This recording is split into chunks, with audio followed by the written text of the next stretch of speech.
الحمد للہ رب العالمین والصلاة والسلام علی سید الانبیاء والمرسلین وعلی آلہ وصحبہ اجمعین۔ السلام علیکم ورحمۃ اللہ وبرکاتہ۔ تحریک پاکستان اور تاریخ پاکستان ٹاک سیریز میں آج ہماری دوسری نشست ہے اور اس میں ہم دو قومی نظریے پر بات کریں گے، اس لیے کہ تحریک پاکستان کی بنیاد وہ دو قومی نظریہ ہے۔ متحدہ ہندوستان میں مسلمان اور ہندو 1000 سال سے زیادہ کا عرصہ وہ اکٹھے رہے، لیکن اس کے باوجود مسلمانوں کا عقیدہ، مسلمانوں کا مذہب، مسلمانوں کے رسم و رواج، تہذیب، طریقے، طور اطوار یہ ہندوؤں سے بالکل مختلف تھے، اور مسلمانوں نے اپنا ایک الگ وجود باقی رکھا۔ مسلمانوں کے دور حکومت میں مسلمان کم و بیش 800 سال تک ہندوستان پر حکومت کرتے رہے۔ ہندوؤں کا طرز عمل وہ مسلمانوں کے حوالے سے انتہائی دوستانہ تھا، اور انہوں نے مسلمان حکومتوں کا پورا ساتھ دیا، ان کے لیے وزیر اور مشیر کا کام کیا، ان کے لیے کل پرزوں کا کام کیا۔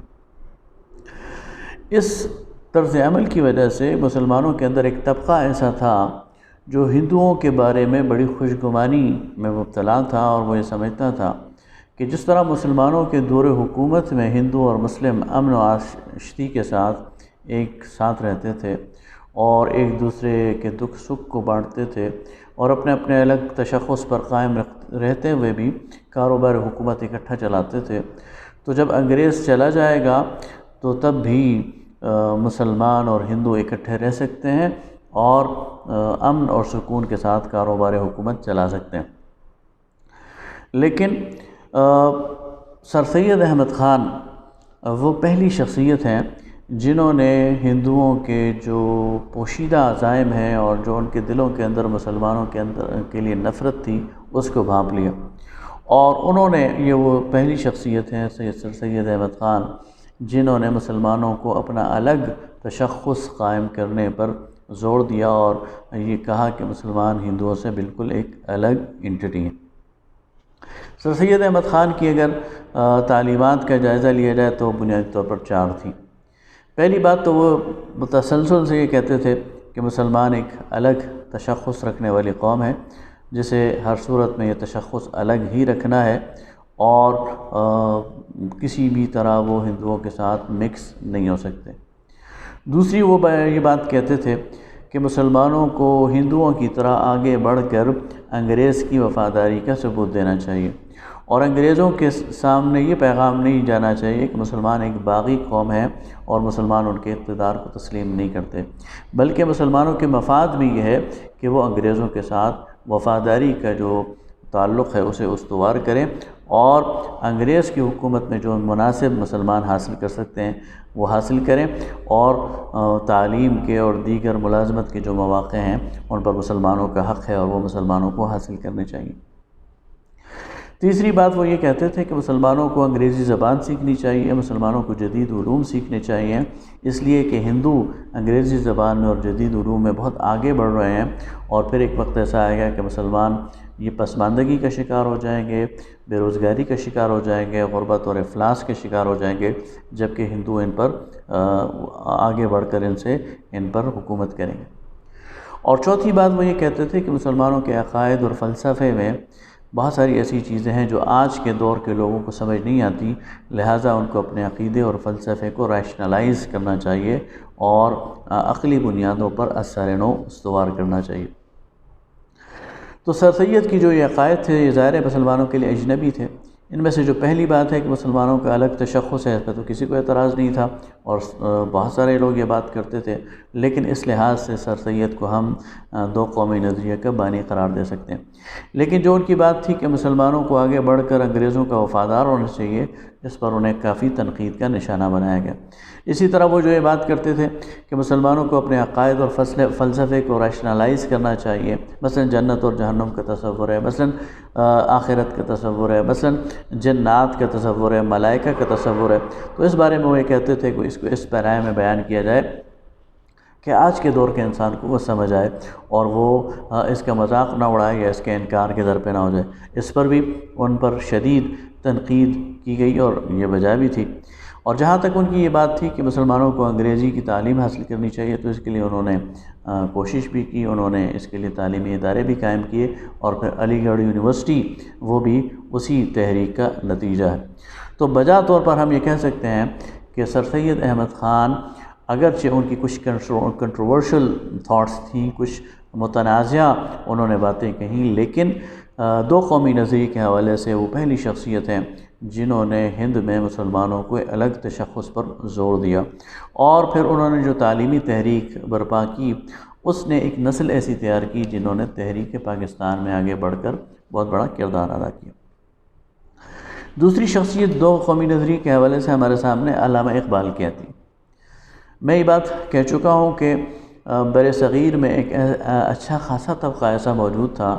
جو ہندو مسلم اتحاد کا حامی تھا، اور جو یہ سمجھتا تھا کہ جس طرح گزشتہ 1000 سال میں ہندوستان کے اندر مسلمان اور ہندو بہت خوشی خوشی رہ رہے تھے، تو آئندہ بھی یہ ممکن ہے اور مسلمان اور ہندو اکٹھے رہ سکتے ہیں، لہٰذا ان کی تقسیم یہ مناسب نہیں ہے، اور اس تقسیم سے گویا آزادی کی تحریک کو نقصان ہوگا۔ اور علماء جو اس وقت کے روایتی علماء تھے، انہوں نے بھی اس نظریے کو لیا ہوا تھا، اور وہ بھی اس کے زبردست حامی تھے متحدہ قومیت کے۔ یہاں تک کہ جمعیت علماء ہند کے صدر اور دیوبند مدرسے کے وہاں کے جو اس وقت کے صدر تھے مولانا حسین احمد مدنی رحمہ اللہ، انہوں نے فتویٰ دیا کہ قومیں اوطان سے بنتی ہیں، لہٰذا ہندوستان کے اندر رہنے والے سارے لوگ وہ بلا تفریق مذہب ایک قوم ہے۔ اس چیز کو علامہ اقبال نے اس کا نوٹس لیا اور اس پر کلام کیا، فرمایا عجم ہنوز نہ دانت رموز دین ورنہ، عجم کے لوگ ابھی تک دین کی جو راز کی باتیں ہیں اور دین کی گہرائی ہے اس تک نہیں پہنچ سکے۔ ز دیوبند حسین احمد این چی بلا جبیست، دیوبند سے حسین احمد یہ تم نے کیا انہونی بات کر دی ہے۔ سرود بر سر ممبر کے ملت از وطنس، ممبر پر بیٹھ کر یہ بات کہتے ہو کہ ملت جو ہے وہ وطن سے ہے، قوم اوطان سے بنتی ہیں۔ چھ بے خبر و ز مقام محمد عربی است، تو یہ بیچارہ کتنا بے خبر ہے مقام محمد عربی سے۔ بے مصطفیٰ بے روشاں خیشرا کے دیں ہم اوست، مصطفیٰ صلی اللہ علیہ وسلم کے پاس پہنچو کہ دین وہی ہے، اگر بھی اون رسیدی تمام بولہبی است، اور اگر تم اپنا تعلق مصطفیٰ صلی اللہ علیہ وسلم سے نہیں جوڑو گے تو پھر سارا کا سارا بولہبی ہے۔ گویا کہ ہماری بنیاد اور ہماری جڑ ولا الہ الا اللہ محمد الرسول اللہ ہے، یہ ہماری ملت کی بنیاد ہے، اور اس کی بنیاد پر مسلمان ایک ممتاز اور الگ قوم ہے۔ اسی طرح انہوں نے اردو میں کہا کہ اپنی ملت پر قیاس اقوام مغرب سے نہ کر، خاص ہے ترکیب میں قوم رسول ہاشمی، ان کی جمعیت کا ہے ملک و نسب پر انحصار، قوت مذہب سے مستحکم ہے جمعیت تیری۔ مغرب میں تو نیشنلٹی ہے، نیشنلزم ہے، نیشن سٹیٹس ہیں، اور اس کی بنیاد پر وہ اکٹھے ہیں، یا نسب کی بنیاد پر وہ اکٹھے ہیں، یا زبان کی بنیاد پر وہ اکٹھے ہیں، اور تمہاری بنیاد وہ مذہب ہے، تمہاری بنیاد لا الہ الا اللہ محمد الرسول اللہ ہے۔ دامن دین ہاتھ سے چھوٹا تو جمعیت کہاں، اور اگر تم دین کو چھوڑ دو گے تو پھر تمہارے درمیان کوئی بانڈ نہیں ہے، پھر تم اکٹھے نہیں رہ سکتے، پھر تم ایک منتشر مخلوق بن جاؤ گے، اور جمعیت ہوئی رخصت تو پھر ملت کہاں، اور اگر تمہاری تنظیم ختم ہو گئی تو یہ امت بھی ختم ہو جائے گی۔ تو گویا علامہ اقبال رحمہ اللہ نے دو قومی نظریے کے لیے اس کا پرچار کیا، اور وہ جو متحدہ قومیت کا ایک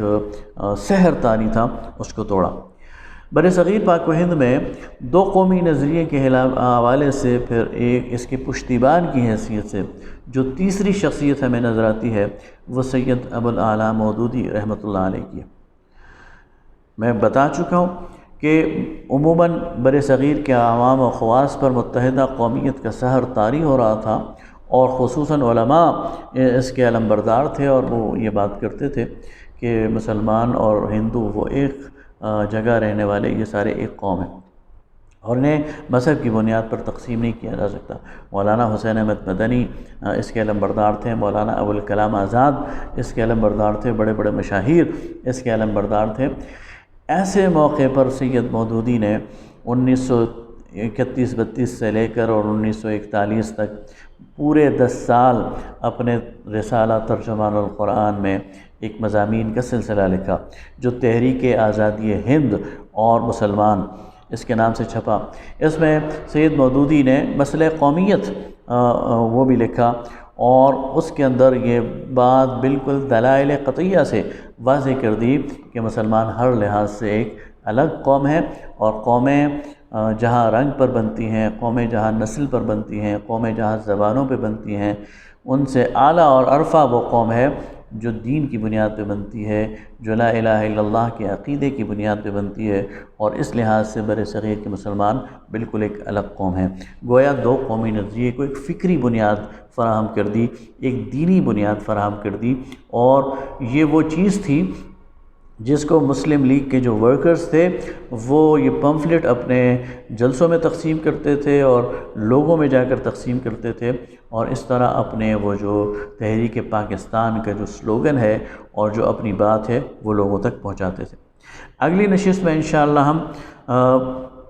19ویں صدی اور 20ویں صدی کے ہندوستان میں مسلمانوں اور ہندوؤں کے درمیان جو سیاسی تحریکیں تھیں اس پر بات کریں گے، اور مسلمانوں اور ہندوؤں کے درمیان جو لیڈرشپ ایمرج ہو رہی تھی اس پر بات کریں گے۔ تو انشاءاللہ ہمارے سامنے وہ پورا نقشہ آ جائے گا جس کی بنیاد پر ہم دیکھ سکیں گے پوری روشنی میں کہ کن حالات میں قیام پاکستان وجود میں آیا ہے۔ وآخر دعوانا ان الحمدللہ رب العالمین۔